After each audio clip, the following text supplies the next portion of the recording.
Hello, everyone. Welcome to Toolbox Tuesday, put on by SCAG. How's everyone doing?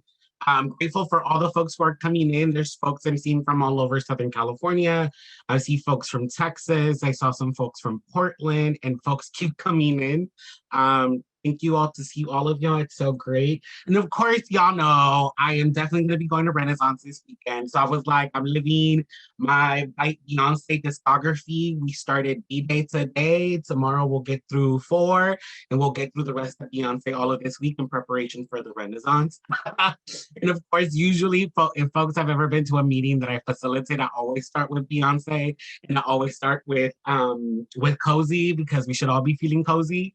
But this time I was like, you know what? The gift is an underrated volume, an album, and it truly was a gift. So definitely had to bring that out today for this week. Um, I love it. I mean, folks know I'm gonna keep it real. Listen, we could be urban planners, but keep it cute. And so let me just get started with the little slideshow. I'm gonna go over some housekeeping, and then we'll get through right along. Um, Again, grateful for all of you for being here. Let me, y'all know me, I'm always into the thing. Okay, pues. So today we are here to talk a little bit about the intersections of social work, practice, and urban planning. Some of you may know this, but I am a social worker and an urban planner. I started off in social work and kind of then found urban planning, but didn't realize I've been doing urban planning my whole life.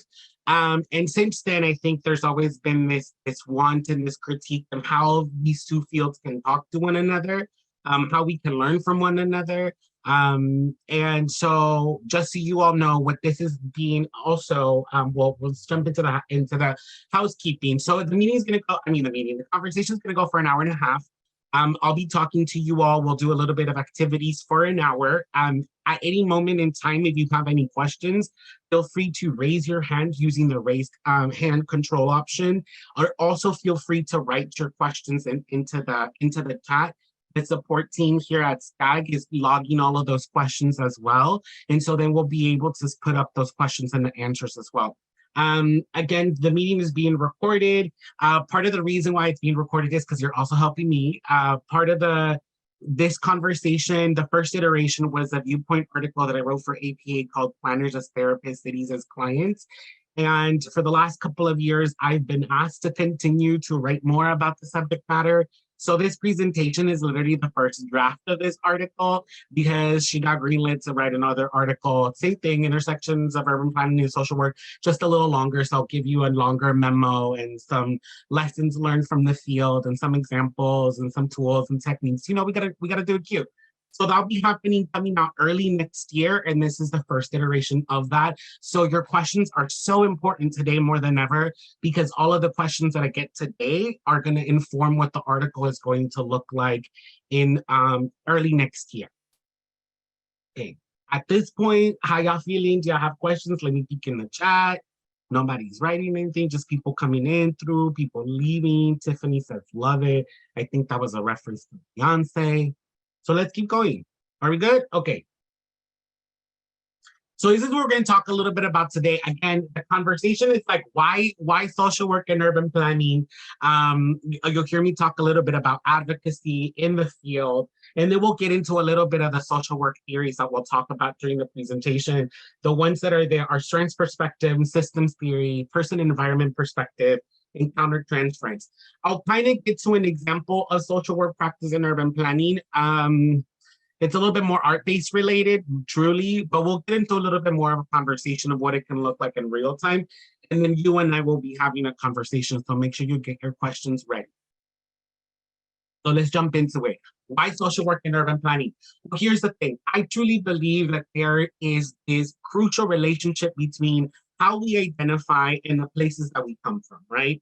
I think while I was in grad school, one of the big conversations that I had was with other friends who were from different hoods, whether it was Fresno, whether it was Santa Ana, whether it was Anaheim, whether it was Riverside and South Central. We were all came from different hoods, yet we understood hood. We were all primas when it comes to this notion of what it means to be from the hood. A lot of the times there's a really good article called Productive Bodies and Performative Spaces that truly talks about that, right? This article brings in gender theories from the author Judith Butler, and then brings in spatial representation by Heinrich Lefebvre, and talks about that conversation about that there is this relationship between where we come from and the people that we become, right? Like, look, only the Central Valley. I mean, only South Central can talk shit about the Central Valley and Northern California. Let a transplant talk shit about any of my primas, and not gonna happen. Oh, one thing y'all should note. I guess should have said this in the beginning. I believe that professionalism is the concept of white supremacy. So you'll hear me cursing all the time. My bad, dog. I don't know. I can help it. It's like, look, we talk about code switching, but I'd rather the system be through the code switching. Not I. I've done that my whole life. Again, this relationship between where we come from and how we identify. What does it say? Will you please give us an article? Oh, yeah. Okay, let's start there. Let me write the title. Planners as therapists, cities as. That was the first iteration, and then this is the continuation of that. So a lot of the times we'll hear things of like, it takes a village, right? There's one of my favorite Spanish sayings says, dime con quién andas y te diré quién eres. Tell me who you're with and I'll tell you who you are. Again, they all go back to the relationship that we have with how we identify and the ethics of who we are as a person and the places that we come from, right? How many times have we seen many folks working in DEI spaces? But girl, if you were to see their circle of friends, that is the most homogenous shit I've ever seen. Listen. So again, one of the other critiques I think that really came from me about when I talked about this topic was that in urban planning, unlike urban planning, social work makes the attempt to put people first. And I say it makes the attempt because similarly to urban planning, social work is also a construct of white supremacy, and the field was truly started out of a white savior complex. We can get into that conversation later. And this is not to necessarily be like social work is the way to do it. But also, it's like I think the way in which we're carrying social work and we're radicalizing social work, urban planning can learn a lot from it. Also, the urban plan and social work can also learn a lot from urban planning. But I wanted to talk about that, right? I think a lot of the times within urban planning, there is this constant romanticization of cities. There's this constant romanticization that the only ways that cities thrive is through growth and economic development, which is such a patriarchal, such a settler colonialist mentality. And it's true, I believe that urban planning is a project of settler colonialism, and they operate one in the same. Right. So a couple of the things that I'm throwing out there, right? One of the big things that also comes up in social work practice is this more holistic perspective that we call the biopsychosocial. What does that mean? That means that basically we look at clients and communities that we're working through those three different levels. And some folks will add the spiritual, some other folks will add, environmental. But for us, I wanted to focus primarily on biopsychosocial. And this is his understanding that we are biological organisms, we are psychological organisms, and we're also social organisms, right? And how we relate, right? How the built environment relates to our understanding of the world, how we then experience trauma and the degrees to which we experience trauma, all that informs the way that we approach everything that we do moving forward, right? I always think of trauma as that game Plinko. You know that little game from The Price is Right? We used to drop a Plinko and used to go down and below was like the different prizes. So I always think of trauma in this way, in which every stimulation is a Plinko and it goes down these neurological pathways and just all the different experiences that we've gone through life. And at the bottom is degrees of trauma. So our job as social workers when we're working with clients is to kind of understand those neurological connections in that route that a Plinko chip will take to then understand how much or to what degree of harm will certain stimulants trigger you, right? And again, I think for me, one of the big things is that it helps us, social work practice helps us understand systems. It allows us to be more compassionate. Again, bringing the biopsychosocial, it helps us understand these neurological connections that happen within people to understand the ways in which people respond to trauma and stimulants, right? This same metaphor of Plinko could be applied to cities, and we could understand how communities have responded through change right? And a lot of the policies that have come through urban planning practice have been more harmful for communities than they've been helpful. Oh, what I say, Pacheco? I don't know. The Plinko, yes, that's the reference. But again, I think it's important for us as urban planners to understand those connections and those neurological connections. Let's call them communal neurons. Or no, that's now I'm sounding like Elon Musk. Let me stop. But you get the metaphor. It's important for us to understand these connections to then understand how communities are going to respond to. And we can get into a lot of that because there's a lot. Um, the last thing I'll say is this. While I was in grad school for sure, but I think also in the last couple of years as a professional, I've heard this time and time again. There are two types of planners. I always say this. There are planners who one romanticize the city, and then there are two planners who come into the field to defend our hood. There's a lot of room for advocacy within urban planning, yet we as urban planners are not taught to be advocates. And this is something that I always experience while being both in a social work program and the urban planning program, that it was like, y'all, we have so much power as urban planners, yet we are not tapped or not taught to tap into that power in service for community. Right. So I want you to be mindful of that. What are the ways in which you've been an advocate for? I've been told not to be an advocate for a community. That was a lot. I don't know how y'all feeling in there. Let me see the chat. That's the thing. My chat, this is how you know I'm an organizer. I'm always trying to check in with people. And this is also how you know I'm a social worker. Okay, so more time, please. Okay, so what I want you to think about, right? The question is, where are the moments and times that when you've been encouraged to be an advocate for community, or moments and times where you've been told not to be an advocate? Thank you. Also, because you're all on mute, I'm talking to myself. So if something like that, thank you, Oscar, for being like, one more time, please tell me if I'm speaking too quickly. Let me know. Let me know. I appreciate it. All right. So what does advocacy and urban planning look like? I mean, first of all, is this. The first thing is understanding positionality, power, and privilege. We've been conditioned to see the urban planning as observers of the built environment, right? So we'll see that we'll look at existing conditions or whatever site plans from an aerial view, which Susan Sontag and Laura Mulvey would call the male gaze from film. That's another thing you should know about me. As an artist, I'm always bringing in theory from everywhere and being like, oh, these are different metaphors and theories to help us explain, the phenomenologies that we're seeing in urban planning as a profession. My urban planning theory professors didn't like me because I was like, why are we not talking about Foucault and Derrida and Lacan and like panopticism? Like, it makes no sense.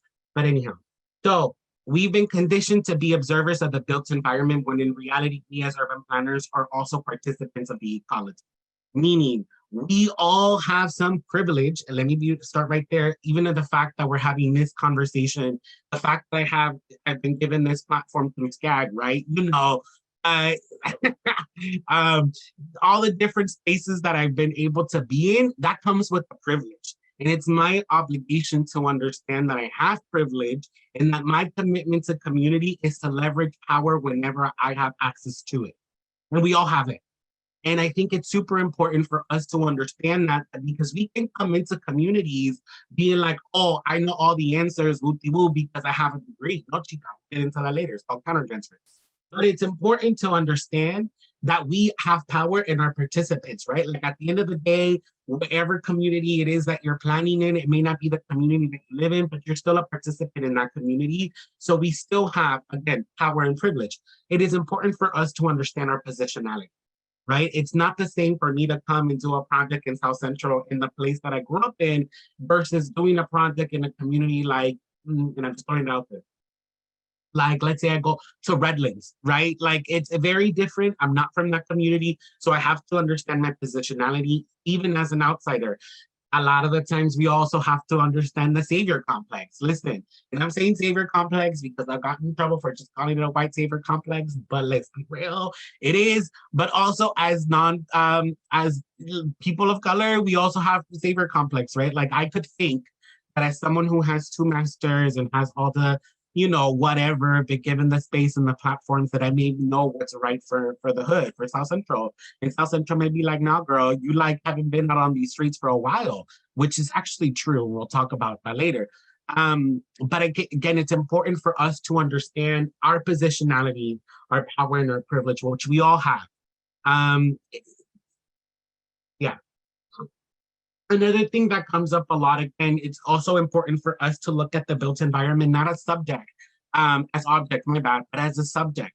If we're really trying to do this work and understand this sort of like this relationship, we need to really reimagine the way that we think about land, and the ways that we are shepherding more land stewardship in the work, in the ways in which that we're more bringing more indigenous leaders into the conversations, regardless if it's in a rural area or not, because a lot of folks want to think that indigenous folks are only in rural spaces, but that's not true. It's a reminder for us that this is stolen land, and the urban planning continues to perpetuate stolen land. It's called eminent domain, but don't get me started.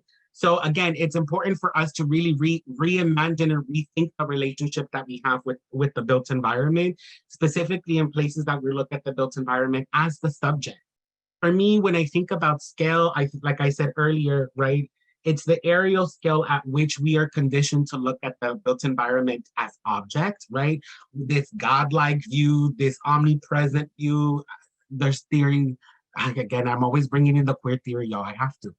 And then to me, I think the place where you see the built environment be the subject, and the place of where we as biopsychosocial organisms are zero in comparison to, right, are nothing to the built environment, I think it's at the pedestrian scale.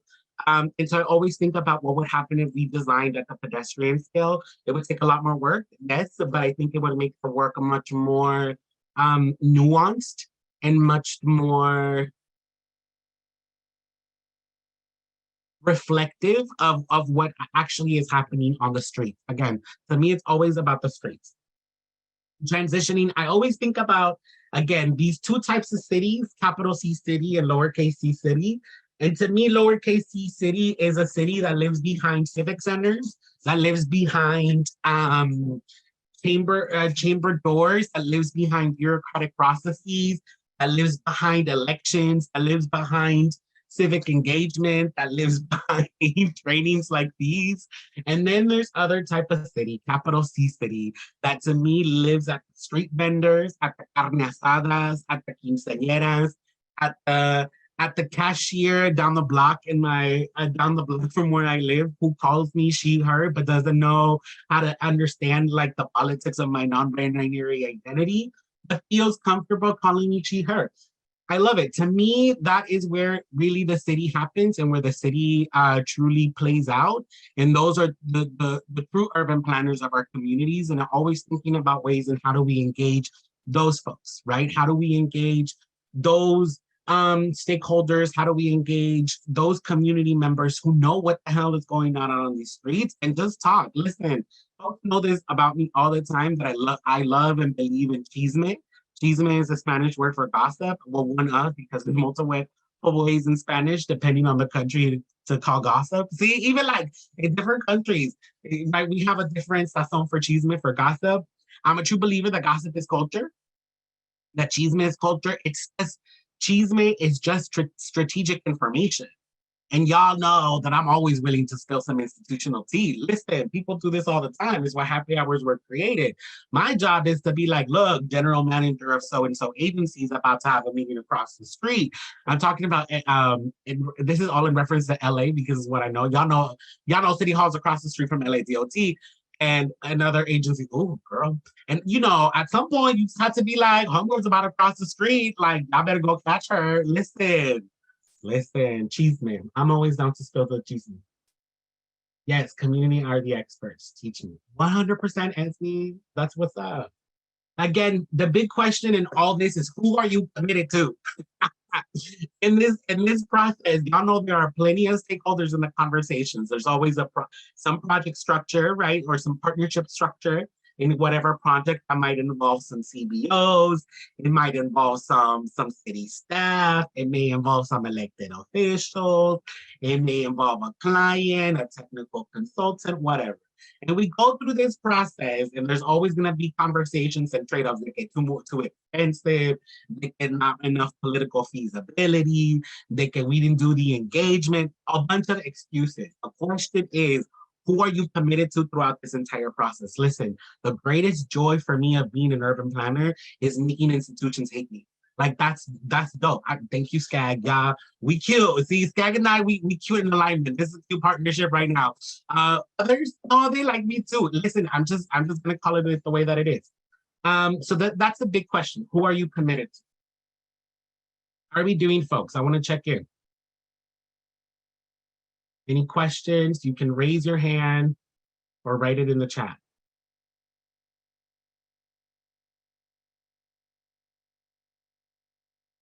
Okay. These are just a couple quotes that ground me. Great. Thank you, Rachel. I appreciate you. I appreciate your perspective. Oh. Okay. Keep going. Thank you again. So my background is all over the place. It's all over the place. I studied dance. I have a degree in social work and a master's in urban planning. But it's super important for you to know two things about me also, that I was born and raised in South Central. Ay, no, qué fuerte. I'm about to go on a sabbatical in a couple of weeks. I'm leaving LA for a year. And I guess it's that moment of just thinking like, oh, I'm leaving, and I talk about South Central all the time. It's a little weird. Processing, but also I come from the bus riders union. So as I mentioned earlier, I didn't realize that urban planning was a field until I was in grad school. I had a dope professor at USC's where I went to school, fight on, I guess I should say. And you know, when we had the conversation about all of my organizing was with the bus riders union. Everything I learned about organizing, all the skills, everything I talk about, I learned from the BRU. I was out here at 16. There's a video somewhere at the internet. At 18, was St. Olaf a huge culture shock? Oh, girl, yes, it was. But I remember being like 17, and there's a video out there of me talking about transient racism and the consent decree of 1996. Who would have known that like 15 years later, I would have become a transportation planner? I didn't. But everything I learned from the BRU. So always got to give a shout out. I want us to talk a little bit about some of the social work theories and practices that come up in conversation that to me are applicable to urban planning. First of all, one of the things that we do is called strengths perspective. Strengths perspective is our, what's the word I'm looking for?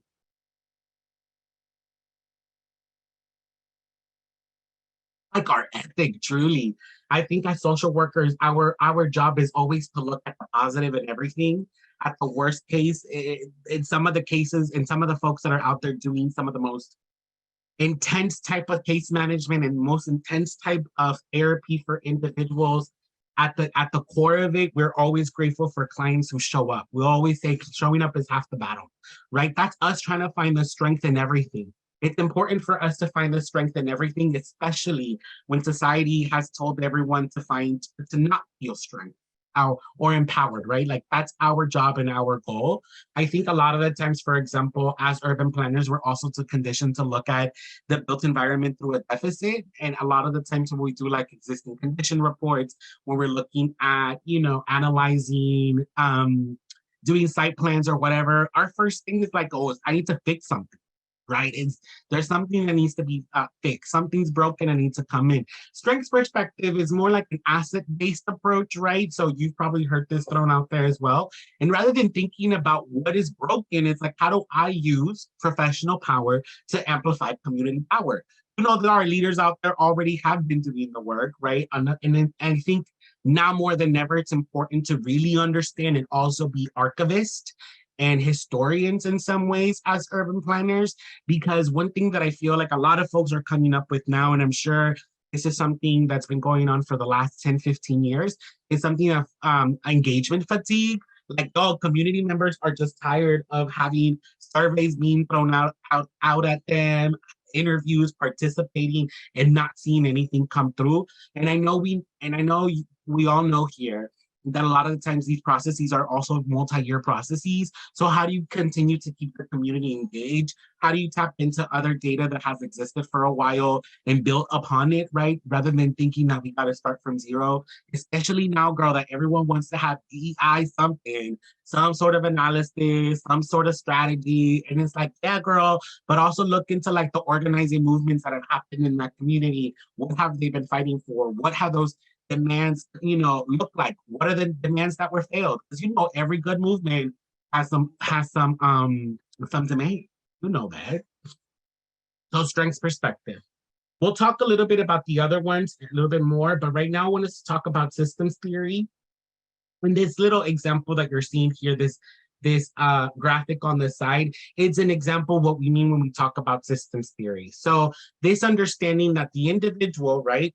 And when we're thinking about the individual, again, all of these are used in therapy and really. And what the goal for us is to translate these metaphors and these perspectives to community-based work, right? So community development. Part of the reason why it's called person and environment perspective is because it's exactly that. It offers a different directionality of analysis as opposed to in urban planning where it might be environment first and people are justified. It's like we're gonna provide a new we're gonna provide a new development and also hold on. Okay. What's up? Exactly. Thank you for that point, Carolyn. Right? Let me read this out for you all. Carolyn says, we have started to audit all the planning processes in the community we're working in consolidating those plans and check in to see what's been implemented, what's left, and what community still wants to prioritize. Exactly. You gotta be these archivists. You gotta be these historians. So, like I was mentioning, the difference between, I think for me, person and environment perspective and the way that we're conditioned or taught to look at people in urban planning is that we primarily focus on the individual, right? My understanding or my goal is to understand my individual, their microsystem, which are systems that are they're in direct contact with. That's family members. Are they in schools? Are there different, their doctor, their primary physician, right? Do they belong to a congregation, other friend groups? This is the first system that we want to understand, because in case of, depending again, the severity of the trauma or depending what's going on, we also need to tap into safety. I don't think that comes up so much in urban planning. It does, it can, but not so much. See, that's a good question for me and to make sure I know that an article. But we have to understand this microsystem, right? Then we have this exosystem, and I'll start there first. The exosystem is then that other layer of system beyond what folks have immediate contact. That's the friend of a friend, right? Like that's your neighbor. You may not be a friend with your neighbor, but they live on the street and I can tap into her if I need some sugar, right? Like I'm not gonna tap into her if I need to process my emotions, but I can tap in if I need some sugar, right? Then we have other social services. I know I can go down here for the food pantry. I'm gonna go over here for some clothes.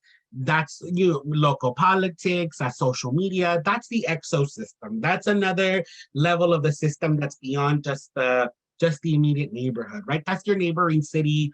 That SCAG fits in that type of exosystem, right? The mesosystem, it's the ways in which you move beyond those systems. So what are the processes? Again, so if we're thinking between community planning, let's say I'm a community and part of my exosystem or microsystem is SCAG, right? My goal is like, what are the mechanisms in which there's a constant relationship between the communities that are being serviced and the people that are providing the service, right? So a lot of the time, who do you think will fall into the mesosystem? Urban planners. Who are the ones that are helping the mobility between the exosystem and the microsystem? That's what we want to understand there. It's given Patricia Hill. And then the macro system, again, it's like those big things, right? The political ideologies, attitude, culture, the cycle of socialization, privilege, power. We're all impacted by that, right? And again, there's conversations between all those systems. I think a lot of the times what happens with us is that as urban planners, we want to consider ourselves to be operating between the exosystem and the macro system. But girl, no. It's like let's reimagine and trans perspective, reframe where we're centralizing ourselves in this sort of conversation between systems. Again, so this is a little bit of what strengths perspectives looks like, and this is how you build out a system in particular relationship to urban planning. I mean, sorry, wait, I lost my thought. Sorry. This is how we begin to build out these maps of communities and peoples. This is an insight into a microsystem. Harry is an imaginary client. And we begin to understand again who is in the home, who is in the school, and all the different people in a person's life. It's important to understand again how we find the strength and where we see those connections really come to place. What's primarily important for this conversation is also the key at the bottom. Social workers are not just only mapping. This is what we call in social work an eco map. And I'm going to build an example of what an eco map would look like for community in the article. And so you're all going to help me do that right now. What's important to figure out here is the relationships. And so in the bottom, there's a different type of keys. There's a strong relationship, weak relationship, stressful relationship, and then the directions of resource, energy, and effort, right? So it's just important to understand that directionality of relationships, but also just the what's the word I'm looking for? The type of relationship that people have. Okay, so we're gonna do a little bit of an activity right now. I'm gonna need y'all to get a pen or paper. I mean, not a pen or paper, a pen and a piece of paper. And just let me know when some of y'all have that. It's with some thumbs or some sort of interaction. Got it. Thank you, Kristen. Thank you, Javier. Okay, I see y'all.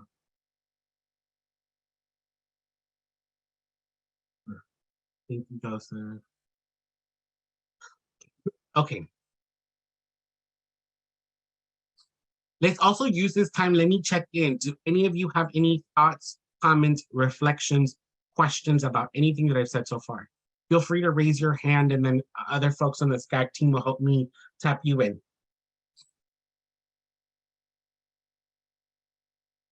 Yes, Mark. I see Mark, you have your hand up.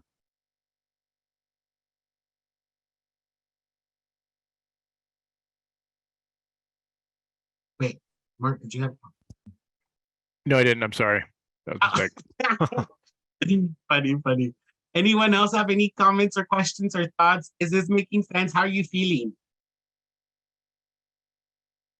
Yep. Was that called an eco map? Yes, Olivia, it's called an eco map. Okay, so here are your instructions, and then I'll pull up the slide for reference. Here are your instructions. I want you to draw a circle in the middle of your little eco map. We're going to build an eco map, and that's going to be you. This is going to be a little bit different because what we're thinking about here is we're thinking about transportation and mobility. So that's what we're going to think about. I want you to think about the ways in which you move about in wherever you are. Do you walk? That's a circle. Do you drive? That's a circle. Do you take public transit? That's a circle. And you're going to build out specifically that for yourself. And again, looking back, I'm going to show the image now.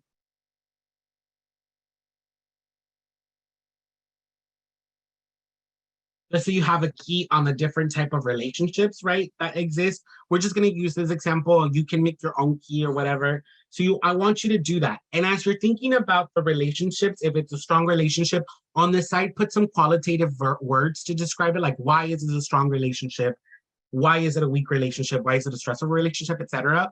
And I want you to do that for everyone in your family and in your like some community members that you know. So you're building a hypothetical eco map. So that's the question, but specifically to transportation.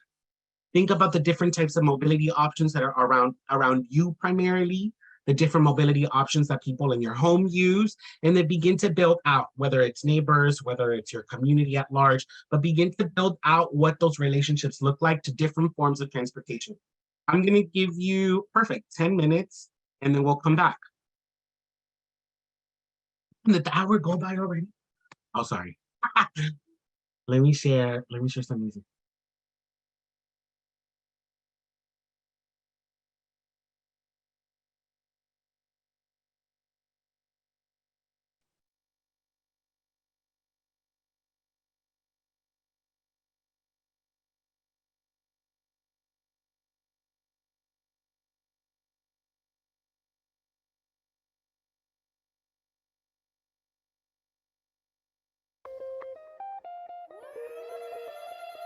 Yeah.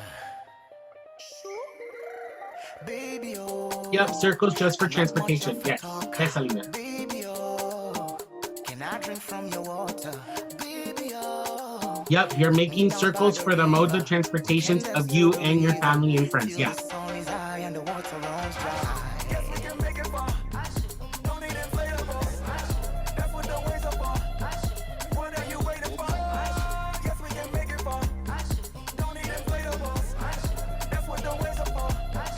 What are you waiting for? Darling, if you leave, I go wherever you go. I wear your heart on my sleeve so everybody knows. But if you tell me to stay, you'll never be on your own. So baby, don't wait too long.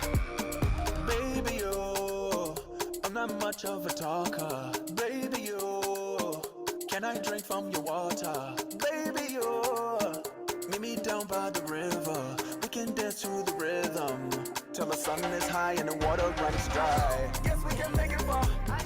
Don't need inflatables. That's what the waves are for. What are you waiting for? Yes, we can make it far. Don't need inflatables. That's what the waves are for. What are you waiting for? I'll bring you back the moon just so we got all night. I'll bring the sun down too so I can show you the light. Trust me, if you ever leave, I'll be right by your side. Oh, for you I will ride. Baby, oh, I'm not much of a talker. baby, oh, Can I drink from the water? baby, oh. Meet me down by the river. We can dance to the rhythm till the sun is high and the water runs dry.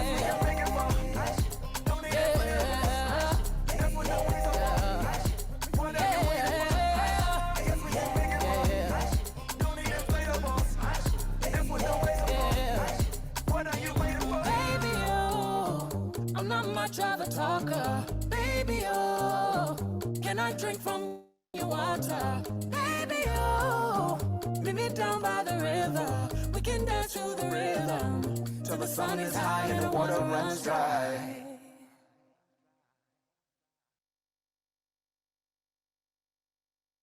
Brown skin girl, your skin just like pearls. Best thing in the world. Never trade you for anybody else. And a brown skin girl, your skin just like pearls. The best thing in the world. I never trade you for anybody else. Singing. She says she really grew up poor like me. Don't believe in nothing but the Almighty. Just a little jeans and a pure whitey. She never dream forever be nobody wifey. Yeah. She well, I mean a pretty but your heart is a miss. Play you like a villain cause she caught in a way. Tonight I am walking away. 9 to 5 mind and I grind, yeah. Tonight I might fall in love. Depending on how you hold me. I'm glad that I'm calming down. Can't let no one come control me. Keep dancing and call it love. She fights it by falling slowly. If ever you are in doubt, remember what mama told me. Brown skin girl, your skin just like pearls. Your back against the world. I never trade you for anybody else. A brown skin girl, your skin just like pearls. The best thing in all the world. I never trade you for anybody else. Pose like a trophy when Naomi's walking. She need an Oscar for that pretty dark skin. Pretty like Lupita when the camera's closing. Drip broke the levee when my Kelly's rolling. I think tonight she might braid her braids. Melanin too dark to throw her shade. She minds her business and winds her waist. Go like 24K. Okay. Tonight I might fall in love. Depending on how you hold me. I'm glad that I'm calming down. Can't let no one come control me. Keep dancing and call it love. She fighting but falling slowly. If ever you are in doubt, remember what mama told me. Brown skin girl, your skin just like pearls. You're back against the world. I never tried you for anybody else. A brown skin girl, your skin just like pearls. The best thing about the world. I never tried you for anybody else. Oh, have you looked in the mirror lately? Wish you could trade eyes with me. Cause there's complexities in complexion, but your skin is glow like diamonds. Dig me like the earth, you be giving birth to everything alive, baby, know your worth. I love everything about you, from your nappy curls to every single curve, your body natural. Same skin that was broken, be the same skin taking over. Most things out of focus view, but when you're in the room, they notice you. Cause you're beautiful.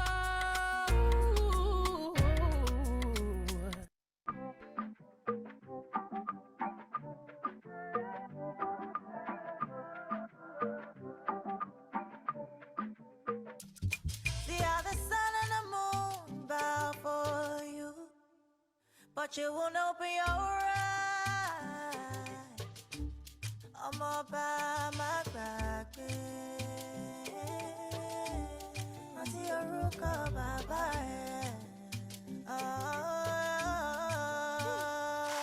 tick tock, pretty baby. You can get it back, don't you waste it. To grow from your past, gotta face it. Oh yeah, you're the key to the kingdom. Oh, you are the remedy. Don't know what's inside, but you're the key to the kingdom.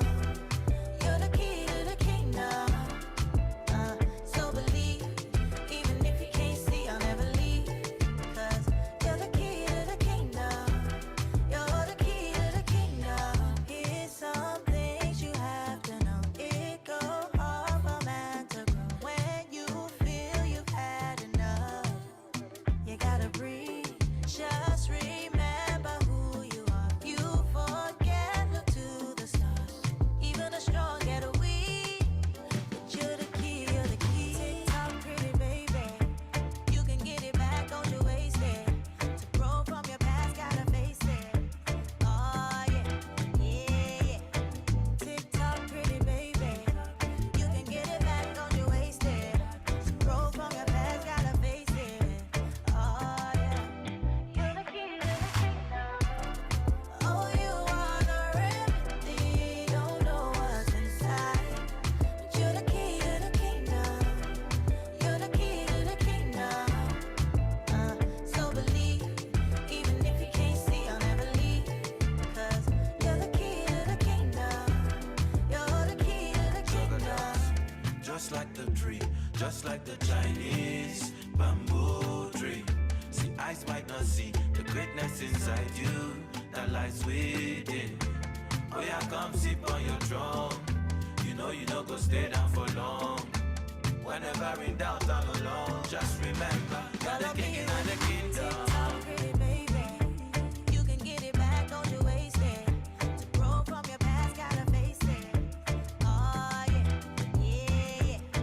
Tick tock, pretty baby, you can get it back, don't you waste it. To grow from your past, gotta face it. Oh yeah, you're the key to the kingdom. Oh, you are the remedy. Don't know what's inside, but you're the key to the kingdom. You're the key to the kingdom.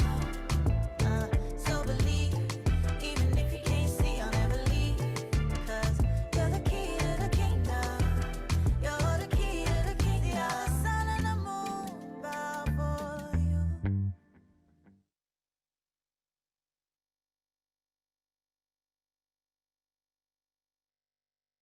All right, let's come back, y'all. Would anyone like to share how that process was? What was what was it like building that eco map?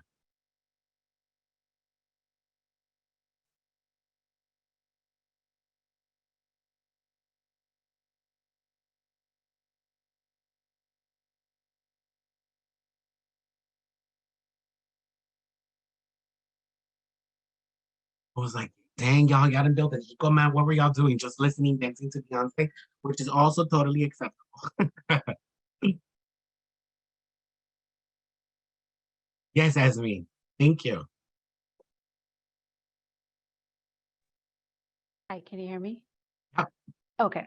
Well, yes, I was dancing to Beyonce. I go next the first.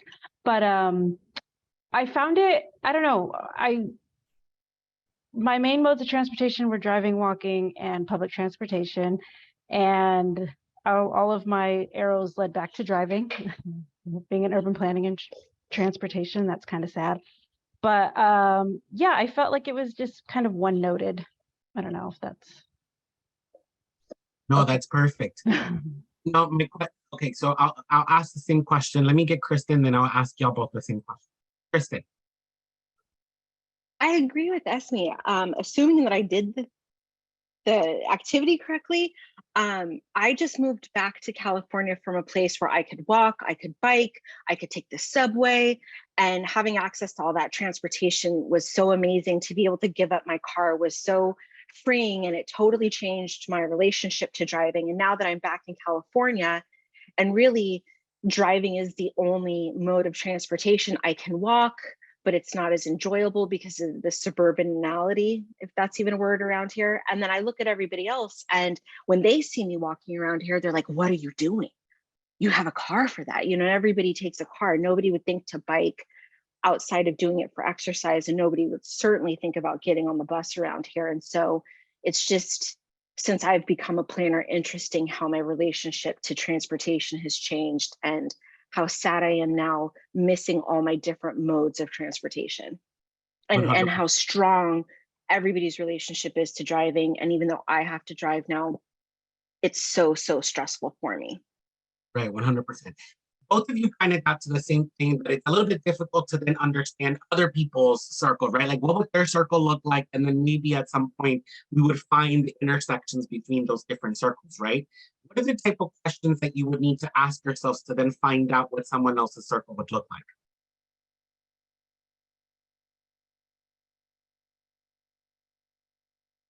I first have to ask them what their main mode is. I assumed a lot of people, I think one of my friends, I assumed it was equal walking and public transportation, and that her relationship with driving was strained. But I don't know. I've never asked her. I just assumed that. So first would be asking, and then asking what the relationship like and why the relationship is like that.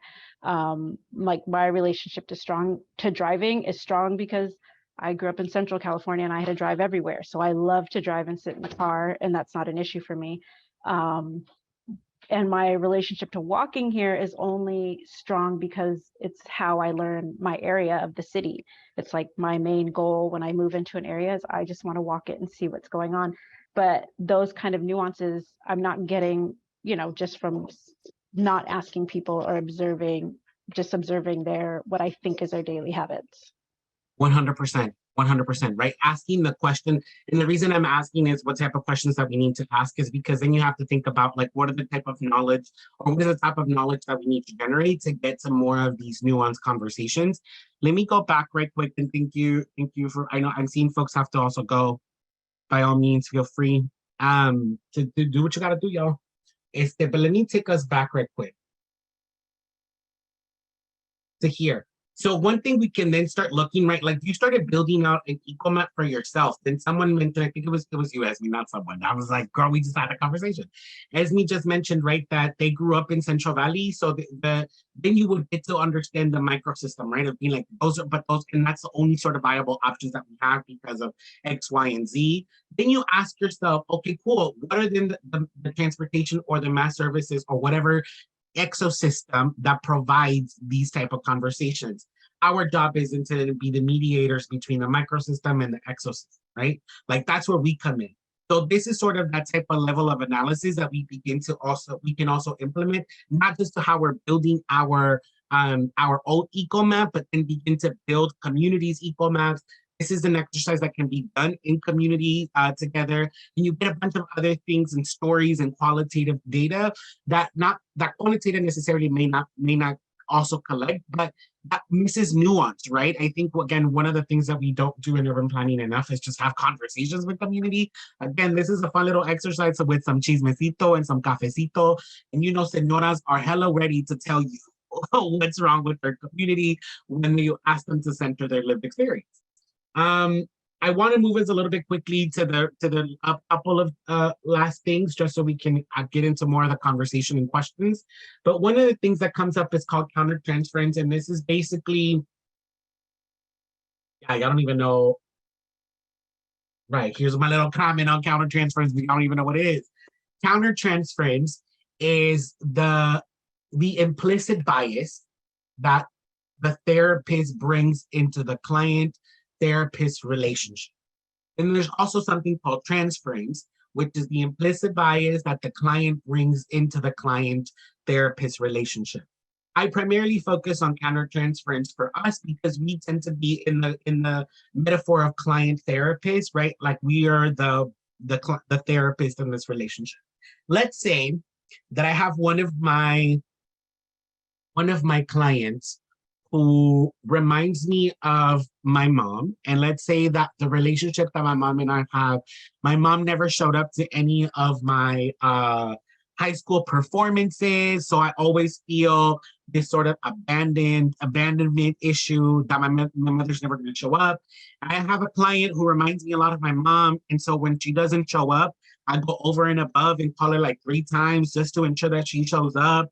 And not necessarily saying that all of our clients should not be given a follow-up call or anything like that, but I have to check in with myself that at some point I'm just projecting my shit. That at some point I am just projecting all of my feelings that I have towards my mom and to this client, and it's not about me, right? This was a hypothetical.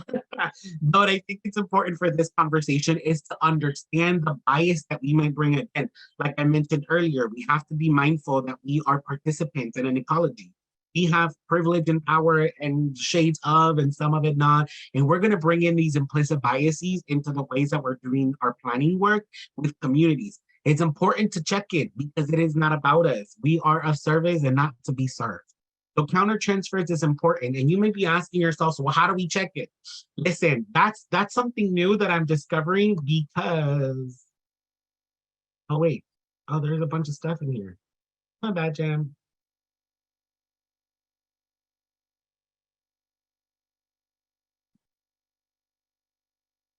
That's real.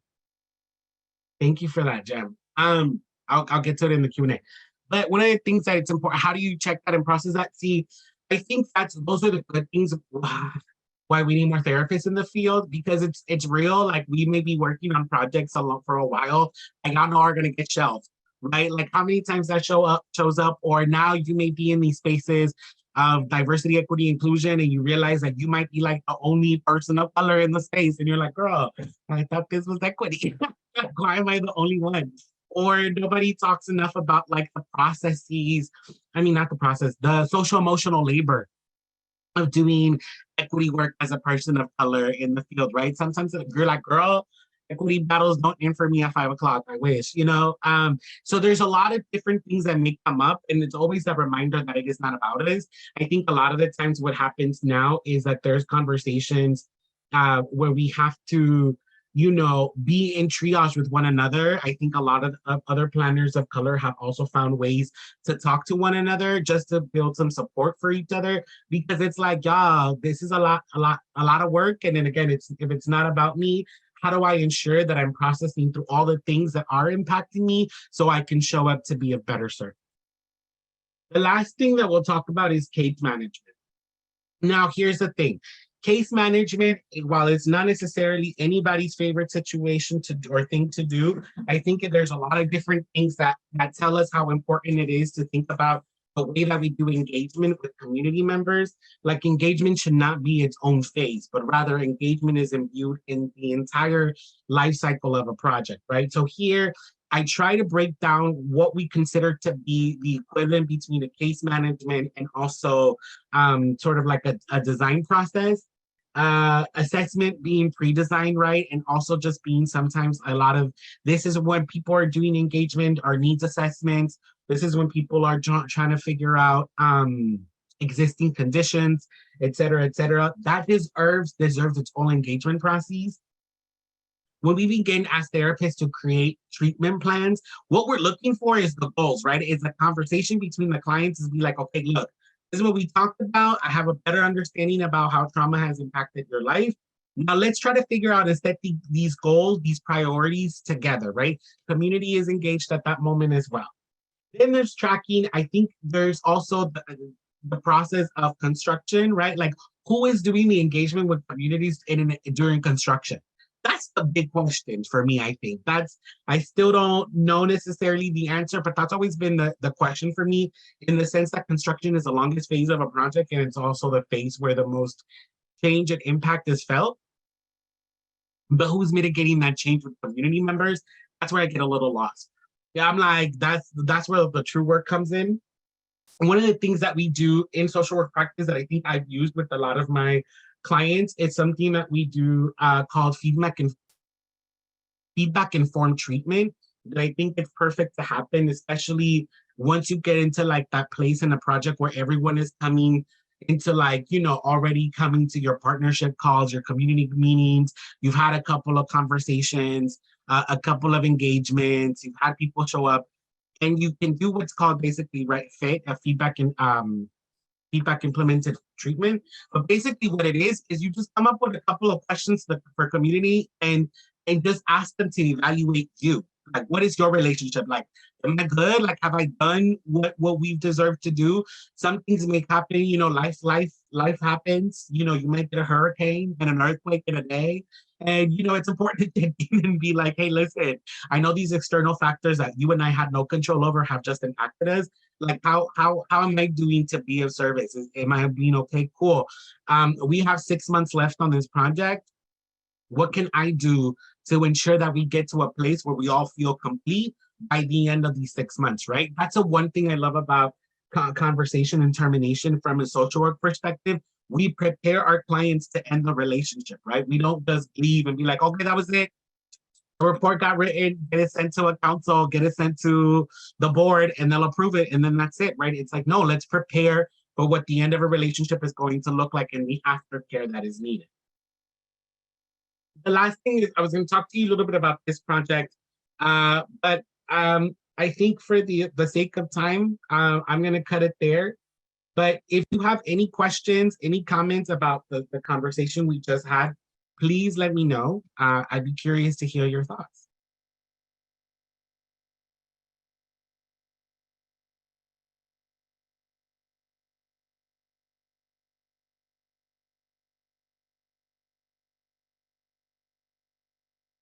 Yes, Esme. I feel like I'm the only one talking. No, you're good. So I appreciate everything that you were saying, and I didn't even realize that I followed this without, or like was heading in this direction with my own work without even knowing it had this intersectionality between the two. But so you being the one to define it for me and being the first glimpse of it is amazing. Thank you. I struggle with like, how do I make that connection in enough time where like my touch points with community are so limited, and so like, I guess limited is the word by the client, right? When I can actually come in and when I can actually talk to people, and also put aside my own things of like imposter syndrome, right? I'm not from here. I don't know this. I know they're the experts. I want them to tell me everything, but am I the right kind of Black? Am I the right kind of Native American? Am I the right kind of Chicana to come in here and do this? And right, it's my own bullshit I'm taking in, which you already talked about, bringing in my own stuff, but making that connection in such a short amount of time with such limited connection to community and being truthful about it. And I think sorry, I'm just going to ramble on, but I think one thing you just said was like preparing for the end and how that relationship ends and what that looks like is a part of that. Not giving my community culture shock where I'm like, I'm here one day and gone the next, but again, limited interaction. How do you work around that? Yeah, I think transparency is important. I think transparency is important. let me answer quick, Ashley, to your question. The slides and the recording of this presentation are going to be both on the website and also going to be sent to folks. SCAG team, please let me know or correct me if I said anything wrong in the chat. That'd be great. To your question, Esme, again, I think transparency, I think that's super important. Thank you, Bryce. I live with that all the time, especially in the work that I do at Furthering and Belonging Institute, because I'm in this weird position where I don't necessarily represent any of the communities that I'm working with. I'm in this weird quasi limbo state of power. But I am this big C conversation, right? So I think it's important to be critical of everything in the ways in which community members are showing up at all moments and times, even if you're not directly in community, because someone in that project team needs to hear the shit that you're going to say. Whether just having that type of critical analysis, I think it's important, because I know we all know that every time when we're having these conversations about trade-off, community dignity is the first thing that someone's trying to trade off. And it's like, now, well, I'm here. Girl, you got me. You know, some of the fights that I've had to have been so stupid. But I think it's part of the work as well, right? To ensure that we're uplifting the conversation of community members at all moments and times. And those, there's about to be some project meeting minutes, and at least you'll know, or some meeting minutes, and at least you'll know that in those minutes, Richard was out here being like, what about community, right? Like, not necessarily with the intention of coming out for people, but just in case, I also gotta create receipts. Listen, don't come for me, because people will want to also come for you, and I think that's very real. But I think it's specifically to your question about short amount of time, being honest with community, being transparent, and being like, look, even if I leave, hit me up for whatever reason. Like, I may not be in this community, but I know that Alina is going to be the next project planner that's going to come into this work, and I like Alina. So let me connect you with Alina, right? Like, that's, I think, where the network comes in, and how we take care of one another also as people in this field is so important. Okay. Yeah, that makes sense. I always felt like maybe that wasn't enough, but maybe that's all it is, and that's the best I can give, and your best is your best you can do. So I think that's also very true, because of the, girl, burnout. Burnout is celebrated. I know I talk a lot about that, and I think the balance that I try to find is always between having to live with the urgency that I live with because I have lived experience, and also understanding what the scope of my work is. Not in the sense of oh, I'm only doing transportation, so I'm not going to think about housing. No, not in that sense, but just what my threshold is as a person, because I also don't want to get burned out. And while also having to deal with, again, the bullshit in my own community, even though I'm not working in the communities that I live in at the moment, and the state of the world, girl, is that. it's rough. It is rough. It is rough out in these streets. Listen, I mean, I kind of make the joke about the hurricane and the earthquake, but girl, nobody wanted that. What? So yeah, I hope that could answer a little bit. Yeah, thank you. Any other questions, y'all? I'm not, you want to talk to me. I'm just teasing me. I'm just having a good time.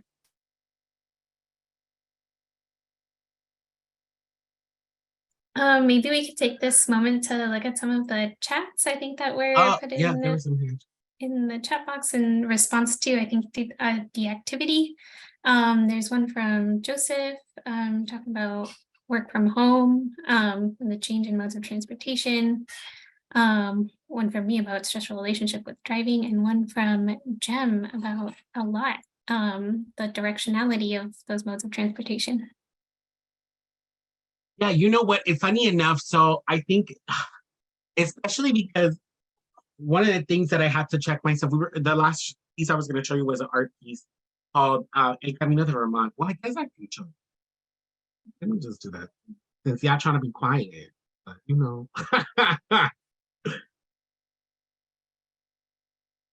So let me just show you.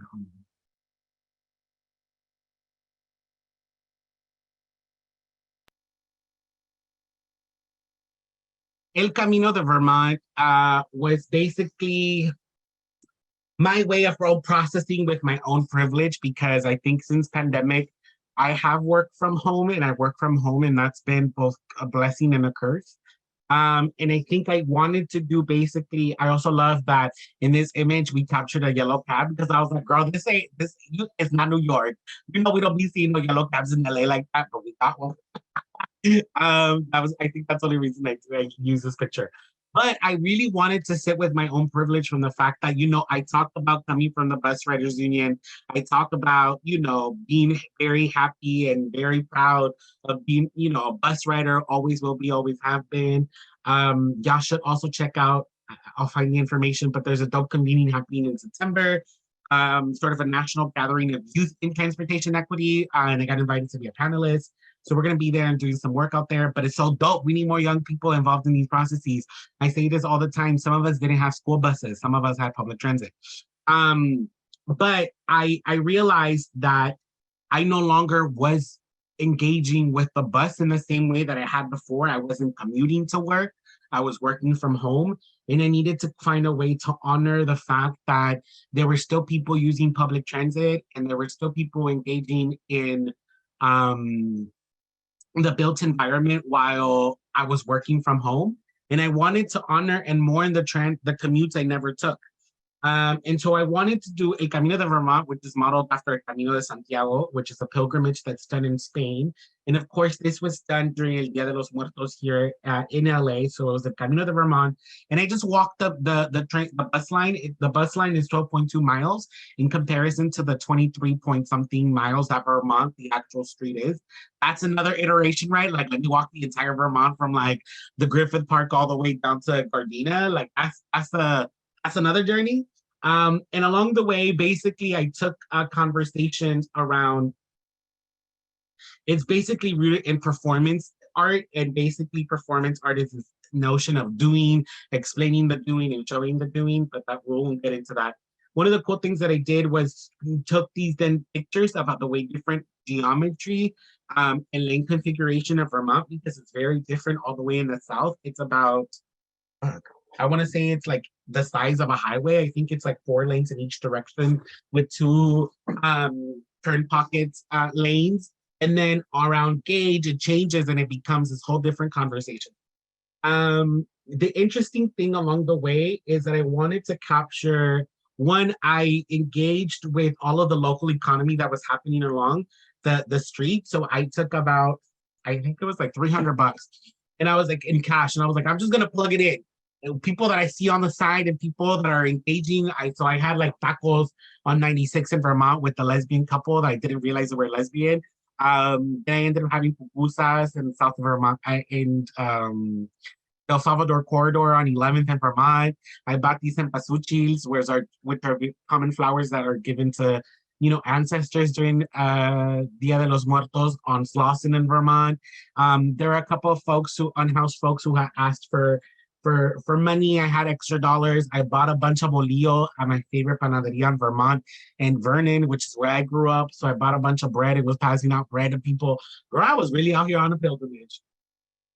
These are some of the things that we saw along the way too. It was really funny to see this image of Juan Diego and la Virgen, because that's what I was looking like.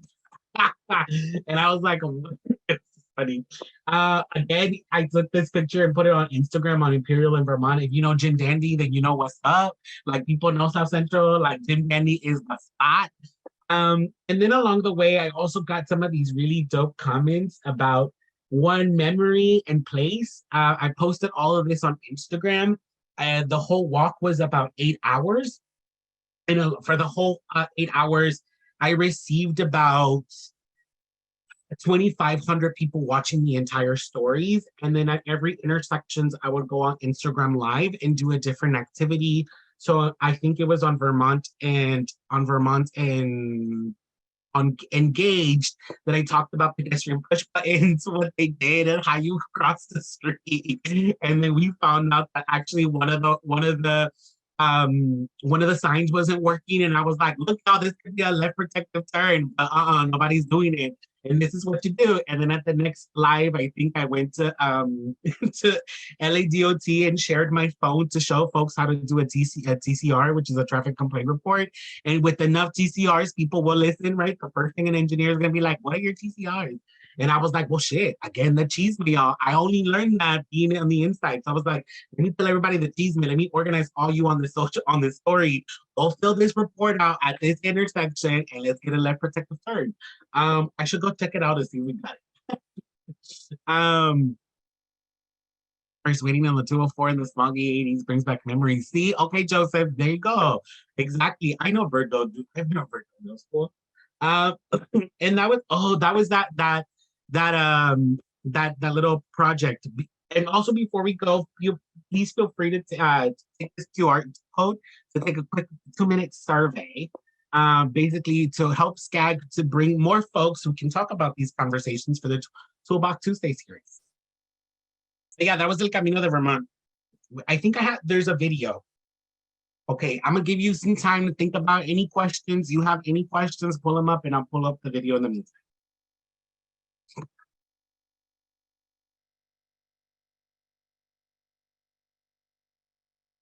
No questions?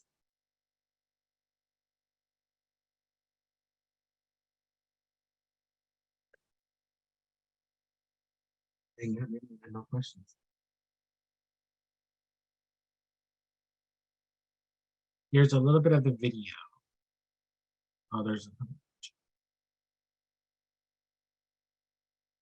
drop the IG.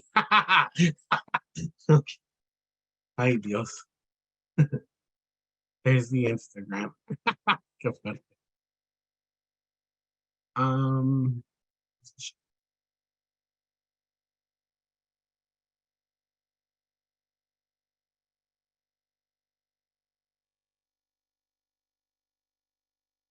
Desde el cielo una hermosa mañana, desde el cielo una hermosa mañana.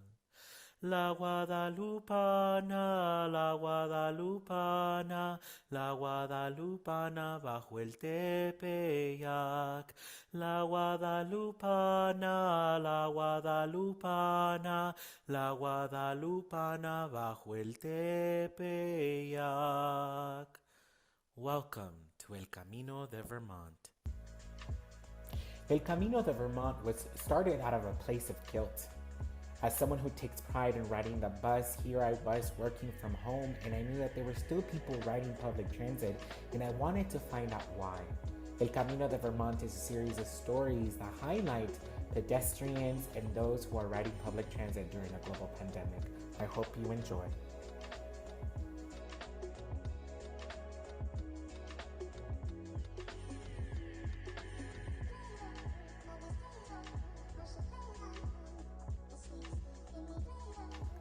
So now let's start with one of my favorite stories. Now this is a taco story. This is in the beginning of Vermont and we were just walking along the way, so you'll see some of the built environment.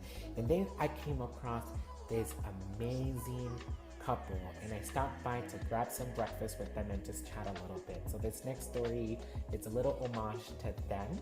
Enjoy. This is the taco story. Ella me marcó en la mañana que a dónde andaba y le dije, bueno, aquí vengo caminando y me dice, ¿ya desayunaste? Le dije, no, ahorita aquí encuentre algo, me pongo. ¿De dónde es su mamá? Mamá es de Michoacán, pero bueno, aquí, yo crecí aquí en la Vermont y la Vernon. Ajá, y tengo una tía que vive aquí en la Vermont y ahí la... Ahí nos hicimos el tatuaje. Ahí en la Vermont y la... Vernon y Vernon. Sí. ¿Mira el de ella? Ella tiene el mío y el de ella. ¿Los nombres? Sí. ¿Son pareja? Sí. Ay, qué bonito. Pues con razón nos conocimos aquí en familia, dijimos. Buenos días, gente, buenos días. Aquí paramos. So that was really cool. That's one of my favorite stories. They were just found out through their tattoos. We were just talking that they were a couple, and it was such beautiful, just engaging with a queer couple out on the streets. Didn't realize it, didn't know that was going to happen. It was just one of those things that it was like, oh, okay, cool. I'll share one more video with you all. This one's called Tío Metro. It's another iteration of this project, and again, it's looking at the ways in which I've been able to use primarily art as my way of understanding some of the phenomenons that I see within the urban planning and the built environment. But again, thinking about, thank you, Marcy, the pedestrian view. Yes, that's always the exciting one. I'm like, we need to just go out walking more.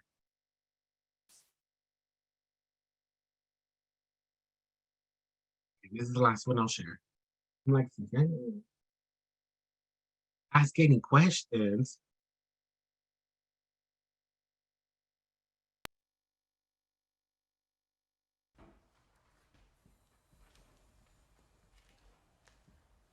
I missed my bus again. I'm sorry, y'all.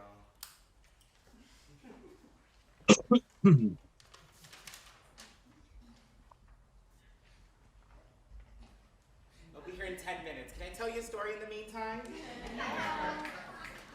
This story is a story of el transplant, el extranjero, the foreigner.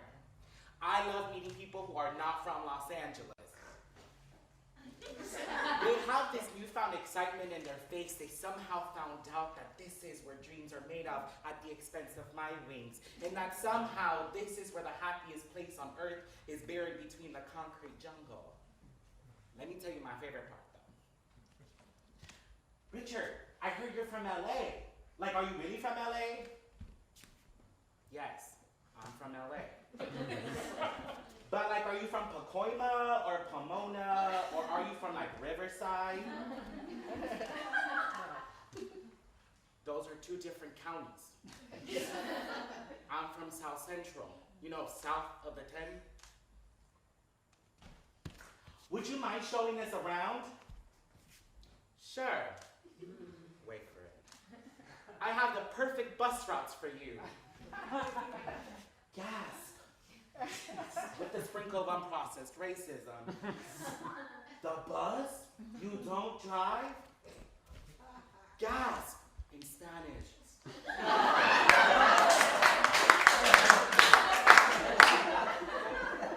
I don't drive. Are you afraid of the bus? Or the people who ride the bus? The first time I rode the bus. Okay, that's it. Again, let me pull up, if you're not going to ask any more questions, let me pull up just the link to the survey so you can make sure that you take a link to the survey. And with that, I mean, I don't know, the rest of the SCAG team, did I miss anything? How are y'all feeling? Let me ask y'all, I'm gonna force y'all to answer some questions. How are y'all feeling? Did y'all take something away from the conversation that we had today? Confident from SCAG team. Yes, that was amazing. Made me really reflect on, I think that like concentric circles graph that you showed. And when you pointed out our place as urban planners in it in the I forgot the meso circle, as opposed to the exo circle where you would place SCAG and kind of just that difference between planner as an individual and SCAG, the organization as a planning organization. I've been thinking about that a lot lately, so that was great. Yeah, thank you. Yeah, and I think that's all applicable even to the work that I do, right? Like, it's always thinking about how we show up for communities. And I mean, I like to think about that. My work doesn't end after 5, 6 o'clock. I'm constantly thinking about this and how to be better and how to be of service and, you know, yeah. Tips on how to deal with bias. So Melissa brings into question, doing the work. I think doing the work is important when recognizing that biases are biases. Being compassionate. I think if you're the one having to deal with your own biases and you're processing through your own biases, I will say be compassionate, but also be open to change, depending, you know, when it's coming from folks, especially folks who are impacted by those biases. Like, girl, sometimes you just gotta listen. And sometimes in Spanish, we have a dicho that says, like, calladita te ves más bonita. And it's not necessarily to silence you, but, or people in general, right? But it's like more of the understanding of like, let me just, because, you know, we get hella defensive when people will call us out for like, you know, things that are very true about us. And then we need to deconstruct and unpack. And, you know, let me just be quiet so I don't project. That's what I'm saying, right? When I say that dicho, let me just be quiet so I don't project. So when I think it's understanding that you have to do the work, I think that's important. Understanding the root cause, like where were you socialized to believe the bias that you think you were taught to believe in? And then you gotta make the change, right? Like one of the things that we do in cognitive behavioral therapy is first understanding the cognitive dissonance, being able to understand and that interpolation, right? So you have to understand, like I mentioned earlier in Plinko, what the neurological pathway was that led you to the bias. understanding where it comes from is important because then you got to reframe it, you got to deconstruct it. And then you have to think about, well, if this is a new way of, or if this bias was something that was embedded in me or was socialized in me, I can also socialize myself or embed other bias, not necessarily biases, but what's the word I'm thinking? Or deconstruct a new way of reframing that bias, right? So I think that's definitely for sure another some tips here and there. Hopefully that answered your question. Any other questions, anybody? Well, no, I don't know how the rest of the team feels, but if there are no more questions, we can start saying our goodbyes, no? Oh, wait. Oh, thank you, Marcy.